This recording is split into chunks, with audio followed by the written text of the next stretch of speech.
Türkiye Prezidenti Recep Tayyip Erdoğan'la Rusiyalı həmkarı Vladimir Putin arasında bugün baş tutan telefon danışığının yeni təfərrüatları məlum olub. Bu barədə Haber Global məlumat yayıb. Bildirilib ki, telefon danışığı zamanı Erdoğan Rusiya ilə Ukrayna arasında davam edən müharibədə sülh danışıqlarına ev sahibliyini təklif edib.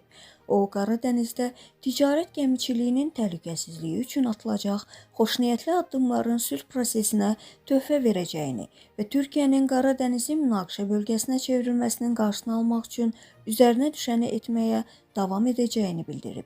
Bundan başqa Türkiyə lideri Suriya məsələsində Rusiya ilə əməkdaşlığa önəm verdiyini diqqətə çatdırıb. Onun sözlərinə görə Suriyada sülh və sabitliyin təmin olunması üçün Ankara və Moskva koordinasiyalı hərəkət etməlidir. Qeyd edək ki, bugün dövlət başçıları arasında telefon danışığı olub.